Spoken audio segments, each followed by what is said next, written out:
So this is our new podcast from FBC called Hey Girl. And I'm Sarah and I'm a senior. I'm Denisha, I'm a senior.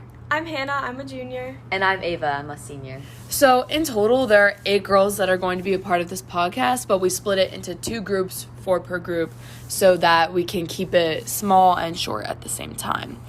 So the first thing I wanted to talk about today was confidence. So I wanted to ask you guys, what do you do on a daily basis to make sure that your confidence is up or making sure that you feel beautiful? I think one of the biggest things for confidence personally for me is just self-care. Like, take those few extra minutes to do your skincare routine, put on like comfy socks, your favorite foods, favorite movies, and just actually remind yourself that like it's okay to have those mental health days, because like not every day is going to be easy, you know?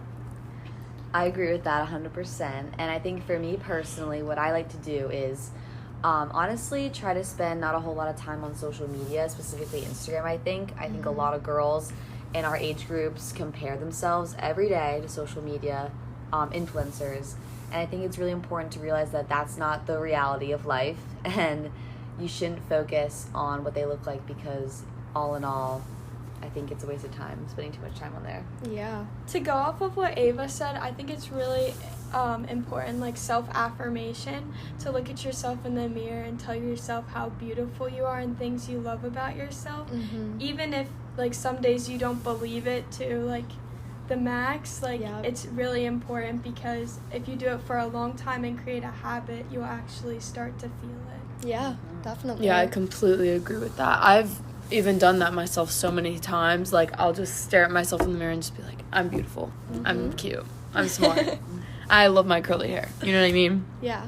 So, another thing I wanted to talk about now that since we're at the beginning of the school year, what are some back-to-school stressors that you guys have had, and how do you cope with those? So for me being a senior personally, and a lot of us as well, college, looking at different colleges and which one you want to go to, which has your best interest, SATs, all those standardized testing can get very, very stressful. And it's very easy to get caught up in it, but there's some days where you just need to like relax, stop studying instead of trying to cram all that information in just like one night, and just take it day by day, because that's the most important thing, is that you're not like overwhelming yourself.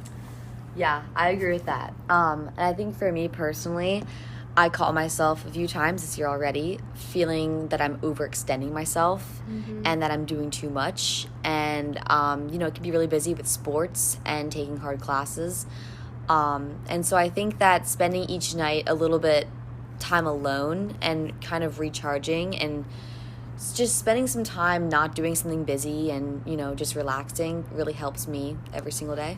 Yeah, definitely. And I feel like going off of that, like making a schedule, and like ranking like what is I need to get done right now, and what can wait a little bit, so that I can take that time, that once I finish my super important stuff, I can just take a minute and like rest and relax. Good idea. And I feel like that really helps me. Definitely. Something that I can definitely say for myself that I have been doing and that has saved me a ton of time with school and other activities is I like to do my homework way earlier than it's due. Now, I know that can be very hard for some people, but I used to be a procrastinator, and now I'm simply not, because I just pushed myself and I kept reminding myself all the time, if I get it done now, I'm not going to have to do it later on my game night.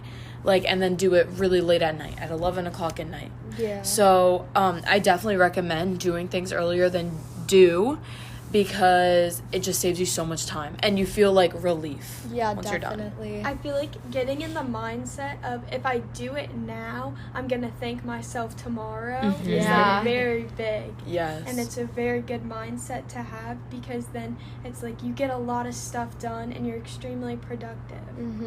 Yep. I think also another thing is just like make school fun. Attend those dances, like homecoming coming up. Attend those football games, like the volleyball games. Get involved in your student section, and remind yourself that school isn't all the time always like so like strict. You know what I mean? Like it's okay to have fun, and it's okay to make that environment fun and not so stressful all the time.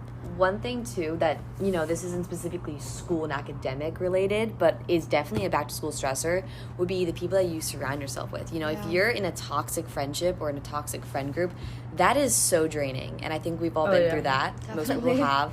So making sure that you're, you know, surrounding yourself with people that actually are good for you and that aren't a stressor itself, I think is really important.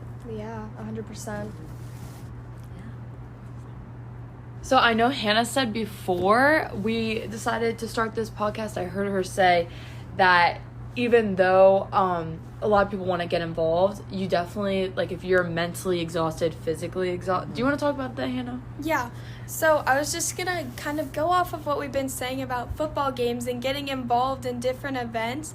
Like, school as itself is an extremely big stressor. Mm-hmm. And if you feel obligated to go to the football games and any activities on a Friday night, like, it's okay to not go. Yeah. To prioritize yourself and the time that you need to spend alone. Mm-hmm. And I feel like sometimes we feel like we just need to go all the time, and it's okay to take some time for yourself. Yeah, definitely 100%. Yeah, That's a really valid point. Yeah, such a good point. Yep. I definitely agree with that. So I think that's all that we have for today, and we really hope that you enjoyed our first ever Hey Girl podcast.